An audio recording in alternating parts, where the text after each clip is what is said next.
Bueno, pues después de ver estas notas, está justamente con nosotros en estudio el abogado penalista Iván González. Amado abogado, buenas noches, gracias por estar aquí en Red Más País. Buenas noches, Ana María, con mucho gusto. Después de ver estas notas, yo creo que es importante explicarle a los televidentes y entender también un poco de qué se trata exactamente esta ley que propone el gobierno. Bueno, el proyecto de ley está concebido en 9 capítulos distintos. Quizás lo que más puede generar, digamos, como discusión será lo relacionado con la descriminalización o la despenalización de comportamientos. Pero la verdad es que el proyecto lo que trata es de incorporar nuevos elementos de política criminal para que la ciudadanía, el legislador, incluso el propio Poder Judicial vayan avanzando en una concepción distinta acerca de la necesidad de utilizar el derecho penal como último recurso frente a comportamientos que causan grave daño social. Y la necesidad también de que los trámites en el proceso o durante el proceso sean respetuosos de la libertad de las personas. Solamente por consecuencia de todo esto podría eventualmente verse algún efecto en el deshacinamiento de las cárceles, pero creo que no ese es el objeto principal del proyecto de ley, sino comenzar de una vez a racionalizar la política criminal y las medidas frente a determinados comportamientos delictivos. Abogado, en esos 9 capítulos, ¿cuáles serían esos delitos que se despenalizarían en caso de llegar a ser aprobada esta ley? Bueno, hay algunas medidas que están relacionadas solamente con el traslado de la descripción del comportamiento a las autoridades de policía.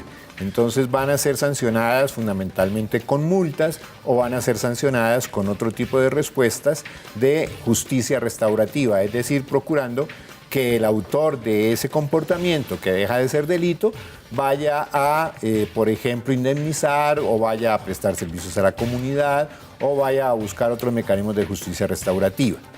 Pero hay otros comportamientos que dentro del proyecto de ley simplemente dejan de ser delitos y no van a ser sancionados por otro tipo de orden jurídico. Simplemente dejaron de ser delitos. Justamente ahora que nos está diciendo esto, me da curiosidad. Yo creo que también a nuestros televidentes, si una persona, por ejemplo, ya sabe que hay algo que ya no es delito, pues no es más fácil que de pronto ya lo cometa porque el castigo no va a ser el mismo. Es decir, la ley debe amparar al ciudadano, pero también si hay algo que ya no es delito, pues no podemos decir que podría dejar de proteger a los ciudadanos en este caso. Creo que ese es un falso dilema. Porque realmente ante la falta de prohibición no es que uno decida realizar un determinado número de conductas. Es decir, puedo darte un ejemplo. El consumir estupefacientes no es delito. Sin embargo, no todos consumimos estupefacientes ni nos desbocamos a cometer estupefacientes. El hecho de que se le quite la categoría de delito simplemente lo que dice es no va a reaccionar el Estado a través de la Fiscalía, a través de los jueces penales y a través de la prisión. Va a reaccionar el Estado a través de mecanismos distintos como una conciliación, como una mediación, como la búsqueda de una solución a un problema que no se lo está dando el derecho penal. Y ahora que usted nos hablaba, por ejemplo, del caso de las multas y de la justicia restaurativa, pues claramente esto no es lo mismo que ir a una cárcel por X tiempo que sea dependiendo del delito. ¿No es complicado, por ejemplo, una persona que cometa un delito y que un día a otro ya deje de serlo? Pues el simple hecho de pensar que ya no va a ir a la cárcel no es que lo motive a hacerlo, pero pues es más fácil que pueda llegar a cometerlo. Es más fácil que pueda llegar a cometerlo eventualmente, pero también la respuesta de justicia restaurativa es más comprometedora para él. Porque la justicia restaurativa de lo que se trata es de que la persona adquiera responsabilidad por su comportamiento y adquiera responsabilidad también frente a las obligaciones que tiene para con los demás. Entonces seguramente que va a ser una persona que va a ser formada, digamos, en condiciones de respeto a las condiciones de ciudadanía. Abogado, y a grandes rasgos, si lo que se quiere es terminar tal vez con el hacinamiento en diferentes cárceles del país, pues tal vez no es mejor construir más cárceles y tener a los delincuentes tras las rejas. Esa es una solución fácil, pero es una solución imposible. Entre otras razones porque el Estado no tiene suficiente dinero para andar construyendo tantas cárceles cuantas demandarían cada vez que hay un proyecto de ley que sube las penas de prisión.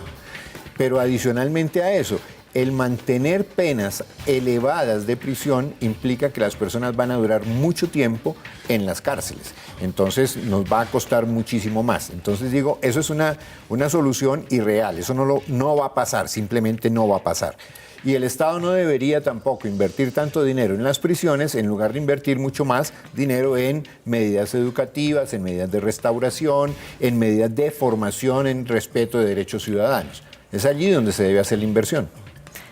Usted ahora nos hablaba también de multas y de justicia restaurativa. Entonces, si ya nos alejamos un poco del tema de la condena, un tiempo en la cárcel y vamos a las multas, más o menos las multas en cuánto podrían estar y en qué delitos que ya dejen de ser delitos, cómo podrían pagar exactamente las personas que ya no irían a la cárcel.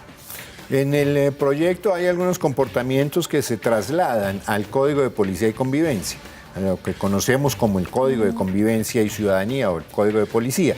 Y allí están ya fijadas las sumas correspondientes a las multas que deben pagar las personas, porque no es una creación de la cantidad de multa, sino es una ubicación de una vez dentro del Código de Convivencia y Ciudadanía. Esas multas obviamente tienen una forma de ser cobradas por la autoridad a través de un proceso de cobro coactivo, pero adicionalmente a eso también es posible que se paguen las multas por la propia voluntad de la persona.